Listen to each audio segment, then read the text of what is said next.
Hey, you guys, hope you're well. I just wanted to take this opportunity and let you know about our amazing new business scalability scorecard. So have you ever wondered if you're an entrepreneur, you're a business owner, and you want to grow and scale the business, but not sure how, and you're looking for some advice and you're looking for some strategies about how you could effectively grow and scale your business? Well, this is your opportunity. We have actually created an amazing business scalability scorecard. It'll take you around 7 to 8 minutes. And at the end of that, it will actually create a report of all of the things that you're doing particularly well in and the things that you need to make improvements to your business. And it's a great tool and a great asset for your business. To get free access to that, go to bit.ly/business-scalability-scorecard. Go there, go now. Take care, see you soon. This is the Game Changers Experience. Deep dive conversations with leading business disruptors, Olympic athletes, celebrities, entrepreneurs, and influencers from around the world. This show will teach you insights about the winning principles in mindset, productivity, marketing, branding, entrepreneurship, business strategy, and more. Hosted by Productivity Authority, business strategist, former elite athlete, author, and public speaker, Adam Strong. Hello, everybody, and welcome to the Game Changers Experience with myself, Adam Strong, here for another fun-packed show with myself and a really good friend of mine, actually. We're turning into really good friends, actually, and her name is Juli, and Juli is the founder Peer Performance Solutions, is based in Minnesota, and she specializes in enhancing individual and organizational performance, which I'm a big fan of, by the way. She also does a lot of stuff in organizational leadership consulting. She's also written a book which is called Five Senses for Success, which is all around the strategies in order to thrive in a particular area. She's also done some variety of different work in for non-for-profits and also multinational companies. She's got an abundance of huge amounts of experience. And she's also big fans of some of the people that have spoken here on the podcast, such as Marshall Goldsmith and so forth. So, Juli, welcome to the show. Thank you so much, Adam. I really appreciate you having me here today on Game Changers. I thank you very much. You're absolutely welcome. It's great to have you. And interestingly enough, I was going to say, I know that I want to dive in straight in because I know that leadership and success, and they're not what I call wow fact. They're always talked about, and so I'd really kind of want to delve in what your opinion and what your aspect is around things like success and leadership and how they intertwine into each other, if I may. Sure. I wanted to ask you a question because my first question, I suppose, in a way, is you've written a book called Five Senses. Now, tell us a little bit about that. What is the concept behind Five Senses? What do you mean by Five Senses? What is a sense in and how does it apply to what you do? Yeah, I'd be happy to get into that. First, I want to just talk a little bit about how I view leadership and success, if I might. Absolutely. Success is very individualized. It's very customized to a specific person, and it is based on their own individual aims, what they want in life. So that I think that each person has to aim for what is their own success. Often we chase success that we see other people have and it may not fit for us. So thinking about that. And then in terms of leadership, I'm a big believer in personal leadership in any role. So whether one is in a formal leadership role or not, I think that we all have the ability to show and display leadership with anybody that we live or work with or meet in the community or what have you. So I think of success and leadership that way. Now, moving into the Five Senses for Success, my book, what that is I took the 5 traditional or original senses of see, hear, touch, taste, and smell. And I've shifted them into what I view as deeper, more meaningful senses of observe, listen, feel, engage, and appreciate. And I understand that some of those are easier to see how they transition. See to observe makes sense automatically, but something like taste to engage might be less clear just from hearing the words. But I do explain all of that in the book. with taste and engage, with taste, it's a multi-sensory experience. Right. We observe the food, we touch it, we have the tactile feeling of it in our mouth. Similarly, when we engage with people, we engage multiple senses. We observe, we listen, we have feelings, and we use all of those multi-senses to engage. So what I did is just shift those senses. And I think it's important to know too that when we're using those senses to dig deeper and build more meaningful relationships, it's not just relationships with others, it's also relationship with. Cool. Very good. Awesome. Now, I know that I went into what interestingly enough, and I love it, the fact that you've turned the traditional five senses and turned it into more, would you say it's more applicable to like the corporate world or the corporate organizations? Is that what you're saying? Well, I say that we can use these anywhere. So I definitely see a role for them in leadership and in working within organizations to get work done. I think what is really important about the senses is that whenever we aim for anything, whether it's a personal goal or a career goal, we have to work with others. We have to collaborate. We have to be able to partner to make things happen. And if we engage the senses I talk about in the book, then we're able to do that in a better, more seamless fashion. We're able to address differences of opinion. We're able to address different styles in a way that makes work go more smoothly. And as a leader, it helps you understand your staff. It helps you understand how to motivate them, how to inspire them to greater actions and outcomes and performance. So I see it as applicable across many arenas, but definitely in the workplace. Very cool. Excellent. Very good. Why would you say, from your perspective, why are the five senses so important in the realms of leadership? You mentioned leadership on a couple of occasions. But more importantly, I suppose a second question as part of that is then how do you then apply those principles of senses in the leadership realm, and even with things like, increasing employee engagement in organizations with regards to motivating staffs. You mentioned around gratitude and appreciation, which I'm a big fan of, by the way. What's your take on that? Sure. So in leadership, the first thing I want to say about that is that we are better able to work with and display value for a vast array of types of people, a vast diversity of people, and we are able to navigate those difficult situations that arise. In every corporate world, there will be conflict, there will be differences of opinion, there will be personal goals that get in the way of team or project goals. So being able to navigate those more seamlessly is helpful. So if when I'm working with leaders, often one of their biggest barriers is holding people accountable in their organization, the people that report to them. It is like a huge stumbling block for many leaders that I work with.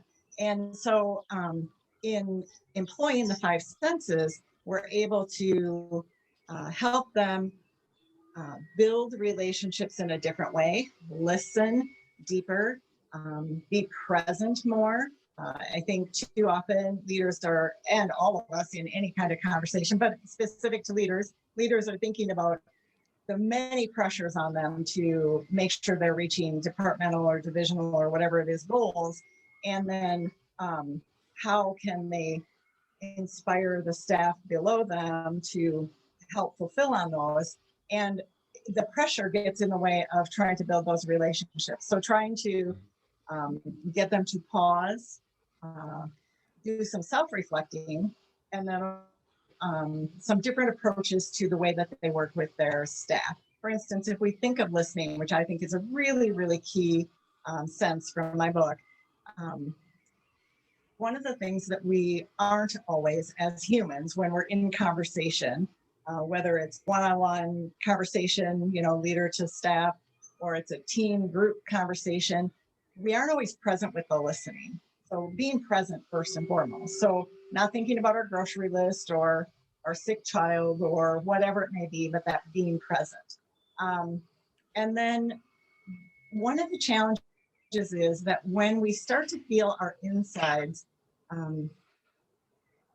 disagree, and I think we can feel that anywhere in our body, but we feel it in our body. And when we start to feel that, sometimes we shut down our listening a little bit and we start thinking about how we're going to reply instead of really hearing and taking the time to understand this perspective. So I went through training with Judith Glazier when she was still alive. She has a book, Conversational Intelligence. And one of the key things I took out of that training was ask a question you do not know the answer to. Because when you do that, you open up avenues you haven't explored. You open up the opportunity to build trust. So trust is kind of interesting because it actually shows up physically in our body. So when we start to ask questions, dig deeper, try to learn that other person's perspective, we actually create changes in the brain. And when we work to co-create like that, where there's an exchange of ideas, the brain will actually the brains of the people involved will start to mirror each other. So they've seen this in functional MRIs, and you can actually see that they start to look similar as being built. And as that trust is being built, that is how we are able to start navigating some of those more challenging situations where, okay, now we have a team. We have maybe 3 different options for moving forward. How are we going to discuss how we move forward with that? Got it. Very good. Very cool. I wrote down a ton of other things I wanted to ask you off the back of the conversation. So that was interesting. I wanted to you talked about accountability. Why, from your perspective, do a lot of leaders, business owners, Forte, whatever it is, why do they find it so difficult with accountability? Is it the fact that they already feel so responsible in terms of like where they are in terms of position? What's your thoughts on that? I think there might be a couple of things leading into that. So I think first I'll address the internal.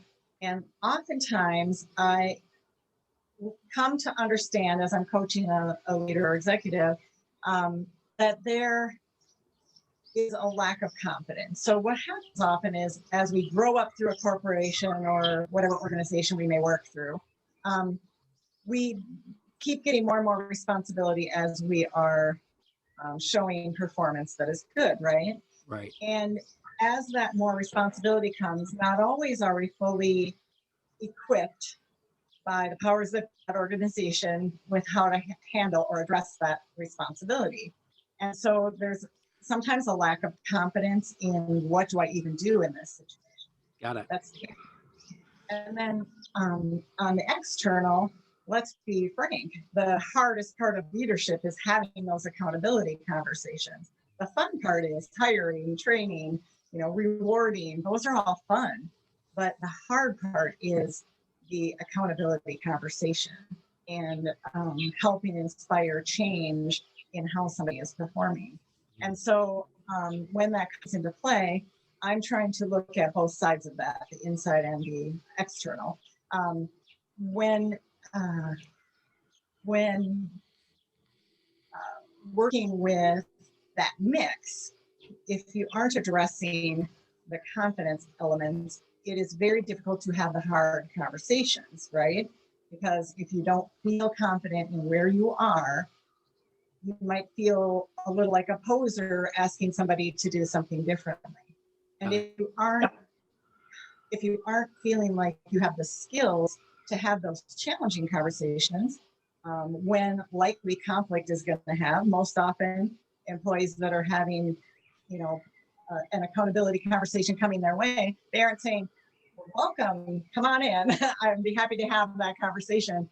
They're a little bit defensive and combative, and often, not always.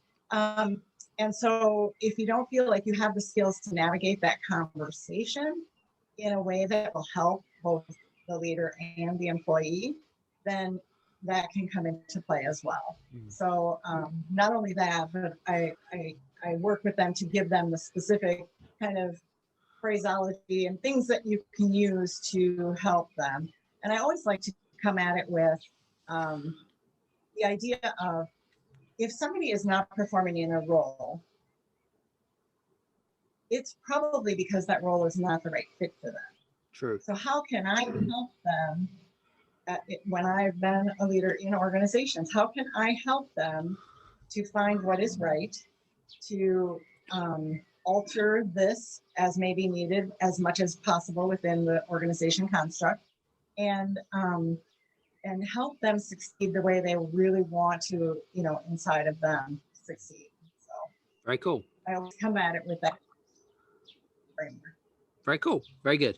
I wanted to, here's a really interesting part, because I'm a big believer in self-evaluation, right? What is it that I can do to be a better leader? What is it that I can do to be a better person? What is it that I can do? Have you got any tips for, most of our listeners are entrepreneurs and also business leaders in their own right. Have you got any tips for people on self-evaluation, how to go about doing it, and what are the benefits? Yes. Well, I'll talk first about the benefits. So when we pause to reflect on how we've done in a situation, we give ourselves the opportunity to learn and grow. If we do not pause and reflect, we steal that opportunity from ourselves. So we're actually harming ourselves if we don't take that time. We are harming our career growth. We are harming our ability to expand our capabilities. So I think that's why it's really important. In terms of how to do that, I've often coached leaders to schedule time for thinking. So thinking can look a lot of different ways, right? It can actually be at a computer thinking. It could be meditating in a chair with your eyes closed briefly. It could be taking a walk. It can be a lot of different ways. But where the sole goal during that time is to reflect back on any given situation. Usually you're focused on what were the difficult ones, what happened, how could I have approached it differently? So thinking about that. And then when the reflection has taken place, then I get into the space of experimenting. So for each individual, we don't know what's going to work for them until they have tried it for themselves. So there are different ways you can approach things, and taking the time to help brainstorm ideas of approaches, taking the time to experiment different approaches. Maybe there is a conflict with one of your staff that's pretty regular and difficult, and you really need this person in this key role to perform well.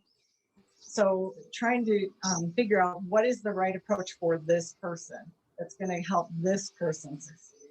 And by helping them succeed, we become, as a group, again, depending, division, department, whatever it may be, we become more successful because of that person. Cool. Very good. Awesome. Now, I know that you quoted, and I think it's on your website, but I can't remember, but I wrote it down here, and you said, you believe in today's world, there is a relationship crisis. Now, why do you think there's a relationship crisis? I want to challenge you on this, and I want to know what your thoughts are when you wrote that.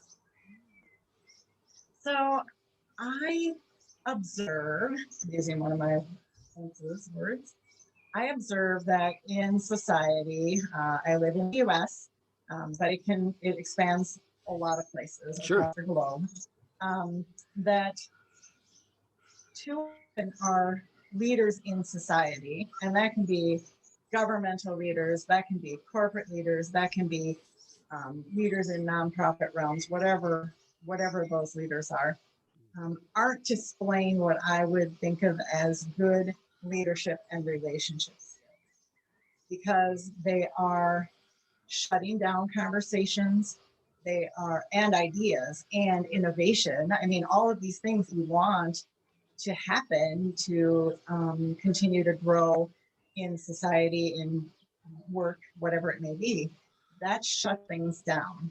There's a lot of really horrible rhetoric that occurs in the news, in social media, in discourse between, say, political figures or leaders in organizations. And I think that is why I say there's a leadership crisis. I think that too often we move to what I call violent ways of interacting. And that doesn't mean you're necessarily hitting or doing something physical. We can be violent with our words too. Sure. And so I think that is where I'm saying there's a relationship. Interesting. I mean, that, just being in the digital world, I mean, that can mean so many different things for so many different people, especially in the world of leadership, by the way. Interestingly enough. Yeah, good thoughts. Now, you're a big advocate of, we talked about this before, about building relationships. You mentioned the word relationships on a number of occasions. Now, I know that a lot of our listeners are interested in is, they want to grow their business, or they want to, they want to be a better leader. They want to see improvements. They want to move forwards, right? That's essentially what they want. But in order to do that, they've got to build deep connection to do that, right? That's kind of one of the fundamental building blocks. From when you work with clients, especially with your clients, and you see an opportunity where you feel like that particular person really needs to become more human, right? And they really need to build these deep connections with their employee, their team, and so forth. What are some of the how do you go about helping them to build that deep connection? What is the process behind that? Well, first, I need to work with them to help them understand why it's important. And I don't do that by saying, this is important because. I tend to ask a lot of questions. So if they're describing a situation, I'll ask more to fully understand the situation. And then I'll ask things like, what would have happened if you had approached it this way? Or what could you have done differently? What different way could you have said that? I try to just ask some questions about the ways that they are talking about whatever is top of mind for them. And then as we move forward, when they start, what I see happen is they start to incorporate some of these ideas that we talk about. And I will reflect back, that sounds like you're shifting the relationship. It sounds like you're enhancing the relationship. And so I kind of just embed the thought in our conversations as we're working forward. Cool. Very good. In terms of, I mean, I wanted to kind of stay on the whole kind of connection thing. And when you're trying to improve relationships with you and your team and things like that, if there is a lead, if there's a leader, especially some of our leaders, we all need to make improvements, whether it be through listening skills, whether it be to be more open, or whatever it might be.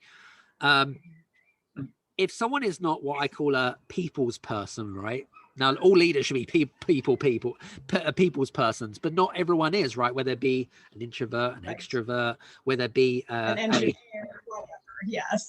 Exactly, right? So from your perspective, like, I know that, especially if we look at, say, personality traits, which might be kind of your reds, which are more kind of domineering, sort of controlling type, where you might get sort of the greens, a green type of personality, which might be kind of more, I suppose, nurturing type of people.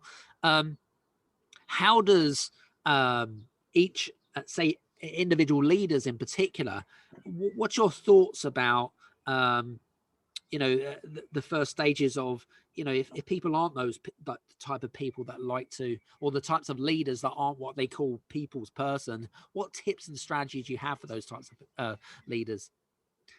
Well, so again, I go back to the approach that I was talking about, where I'm really asking them questions, and they can include things like, okay, I heard you approach this situation this way, maybe a hard, abrupt, stern, controlling, whatever kind of way.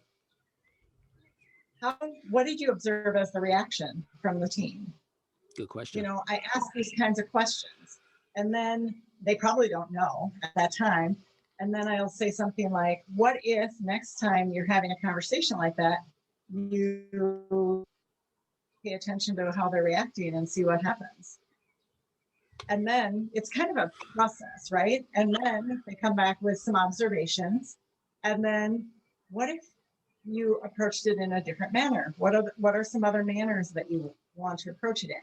And so I'm not giving them, I could say, if you did it this way, I could do that. But I try to get them to realize their own knowledge, because they already know. And so I'm really there to help them surface it, understand it, and then use it to act and behave in a different way. I understand. So I could say, all the things I said in my book: observe, feel, not in a way, feel. It's like, don't shut your feelings down. Don't let them run over other people. There's a balance there. Listen more deeply. Listen to understand their perspectives. Don't shut down the listening until people have had everything to say that they want to say. I do mediations. I'm a qualified neutral for the state of Minnesota. And one of our tactics in going into mediation as a mediator is after introduction of how the process will work, our first thing is for either side to have uninterrupted time where they get to tell their story, their side of things, what is important to them. And often in a mediation situation, it is the first time the other party has actually fully heard them. So it's taking the time to pause and really those things that I talk about in the book. But when I'm coaching, I'm not just saying, here, read the book. I'm trying to help them understand how it impacts them, how they can work within that frame. It's interesting because it's the same with any form of coaching and mentoring. It's rather than sort of saying, this is what you need to do, is to really kind of facilitate or give them some direction for them to then realize these aha moments. Does that make sense? And then it becomes more cemented in your subconscious mind, if that makes sense. Right, it does. And often they know. And if they truly are stumbling on a situation, then I say, can we brainstorm some ideas together? Yeah. And then we both bring ideas to the table. And then I say, what seems to be a fit for you? So, it's that helping them surface their own knowledge, their own abilities to figure this out, because they can. Cool. Very good.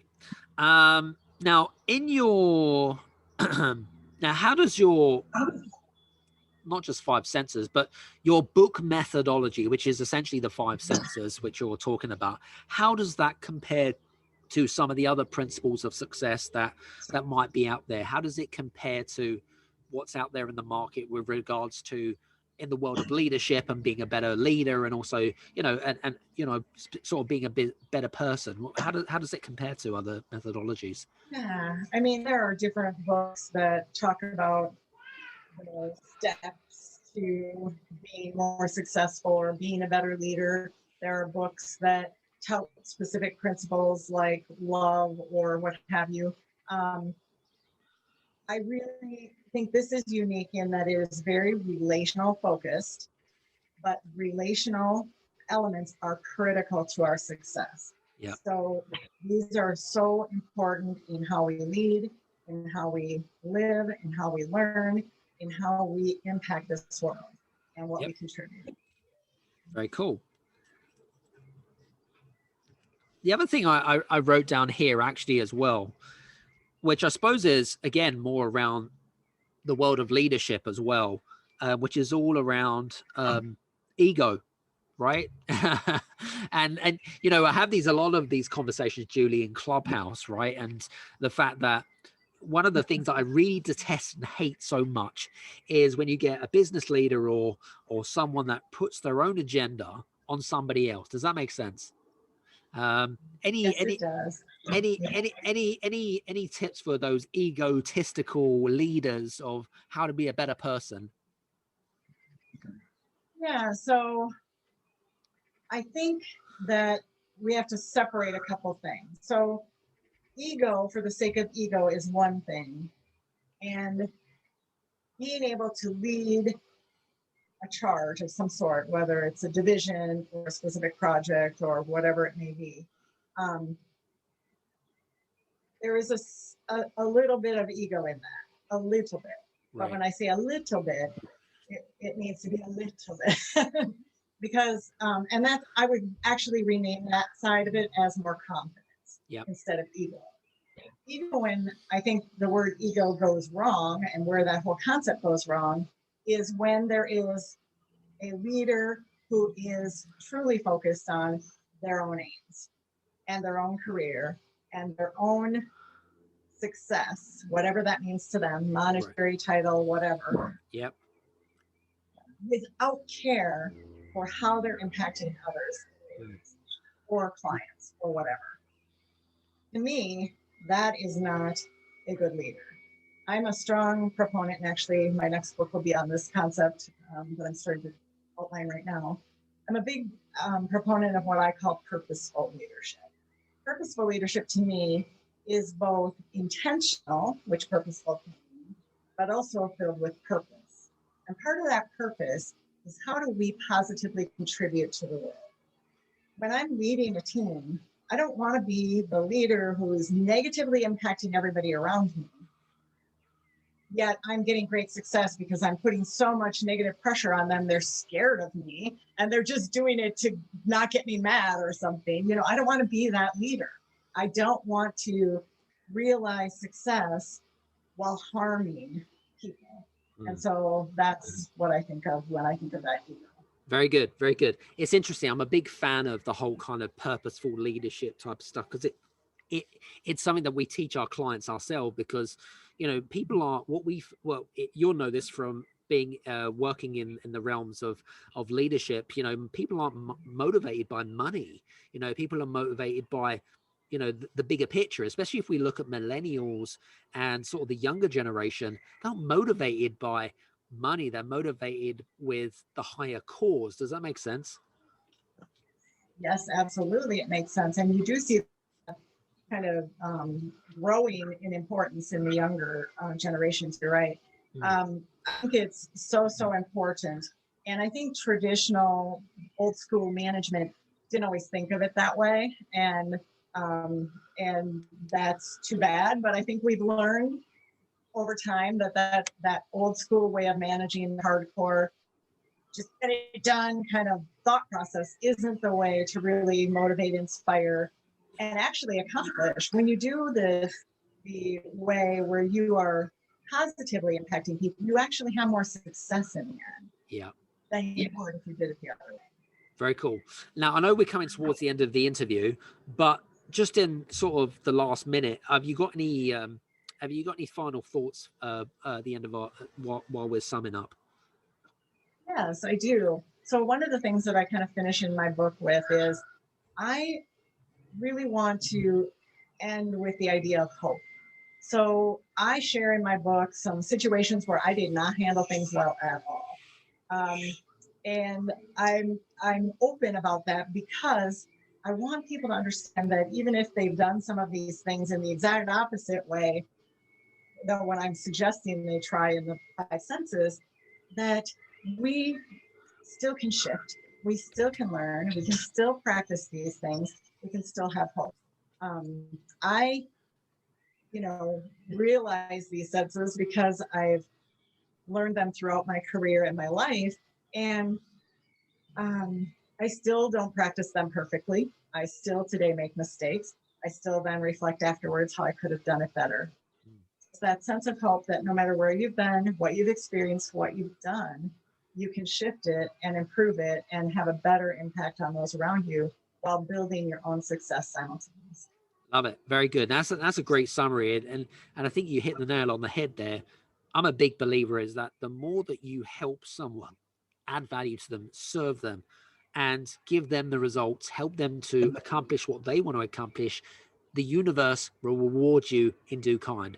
I suppose it's kind of, the law of attraction, law of success type of thing. And, and my good friends, Jack Canfield and Bob Proctor has written a lot about that. And even Dr. John DeMartini, which you guys can listen to, by the way, because it's in the podcast anyway. So it's all good. It's interesting because if Julie's talking about it and Jack's talking about it and John's talking about it, it must be true, right? So anyway, listen, Julie, I just want to say again, thank you so much for being on the show today. We really appreciate you being on here. I hope you had some fun. Absolutely. Thank you so much for having me, Adam. I really, really appreciate it. I always love chatting with you. It's so fun.